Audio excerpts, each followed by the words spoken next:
આપ સર્વોને હેતપૂર્વક જય શ્રી સ્વામિનારાયણ। આજની સત્સંગ કથા વાર્તા નિજ મંદિર સાવરકુંડલા। આજની સત્સંગ કથા વાર્તામાં આપણે ચરિત્ર કથા અંતર્ગત સદ્ગુરુ દયાનંદ સ્વામીનું ચરિત્ર સાંભળશું। એક સમયે સદ્ગુરુ શ્રી ગોપાળાનંદ સ્વામી ગઢપુરમાં બિરાજતા હતા। સંતોના ઉતારાને વિશે સભા ભરીને બેઠા હતા। સ્વામીની વાતો સાંભળવા માટે સર્વે પરમહંસો એકાગ્ર થઈને સ્વામીના મુખે જ્ઞાનવાર્તા સાંભળતા હતા। તે સમયે ગોપાળાનંદ સ્વામી કહે કે, હે સંતો, આપણા અંતરમાં કોઈ સદ્ભાવના હોય તો એ પૂરી કરી દેવી। કેમ જે જો ઈચ્છા અધૂરી રહે અને દેહ પડે તો બીજો જન્મ આવે। દેહનો તો કોઈ નિર્ધાર નથી।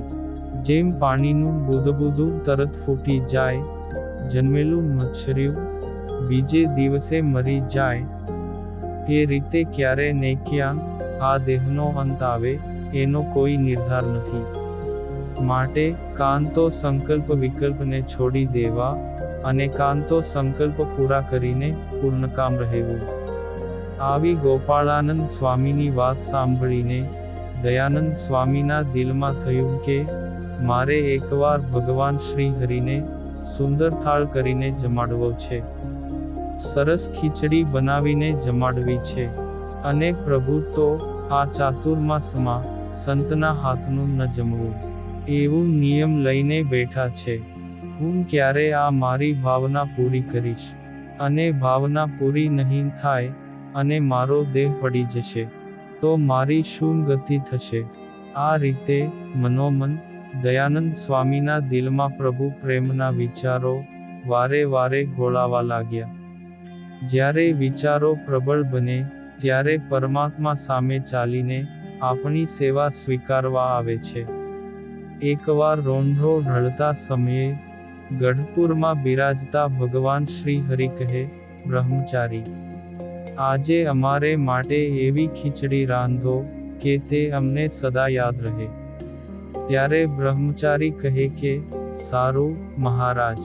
પછી મૂળજી બ્રહ્મચારી સીધા જ દયાનંદ સ્વામી પાસે દોડી ગયા અને તેમને કહ્યું કે, સ્વામી, તમે મને ઘણા વખતથી ખીચડી બનાવવાનું કહેતા, એ તક મહારાજે સામેથી જ આપી છે। આજે ખીચડીનો થાળ તમે તૈયાર કરો ને મહારાજને જમાડો। ત્યારે દયાનંદ સ્વામી તો અતિ હરખભર્યા હૈયે ખીચડીની તૈયારી કરવા લાગી ગયા। પછી ચોખા ને દાળ વીણ્યા ને ગરમ પાણીએ માવજતથી ધોયા। વાસણને તળીએ માટીનો કંટેવાળો કર્યો ને છાણાના ધીમા તાપે ખીચડી ચડવા મૂકી ને ચડ્યા પછી કણીદાર ઘીનો ફૂંક દીધો। ખીચડી તો માખણ જેવી મુલાયમ ને સોડમદાર બનાવી।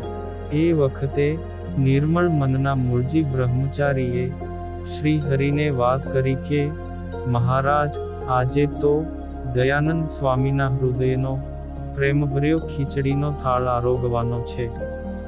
દયાનંદ સ્વામી તો થાળ તૈયાર કરીને હરિવરને જમાડવા આવ્યા ને અક્ષર ઓરડીની ઓસરીએ શ્રી હરિને બાજોઠ ઉપર થાળ જમવા બેસાડીને પોતે સન્મુખ બેઠા ને ખીચડીનો થાળ રચીને અતિ પ્રેમવશ જમાડતા જમાડતા થાળ ગાવવા લાગ્યા કે, રૂડી રાંધી મેં રસિયાજી ખાંતે ખીચડી રે। એ સમયે અનંત ભુવનના નાથ ખીચડીના મીશે દયાનંદ સ્વામીનો પ્રેમભાવ આરોગતા હતા। આ એક પદથી જ દયાનંદ સ્વામી આખા સંપ્રદાયમાં અમર બની ગયા। આ પુનિત પ્રસંગ આપણે સત્સંગ સાગરના મોતીમાંથી સાંભળ્યો અને હવે પછીની કથા વાર્તા આપણે આગળના ભાગમાં સાંભળશું। અત્યારે આપ સર્વોને ભાવથી જય શ્રી સ્વામિનારાયણ।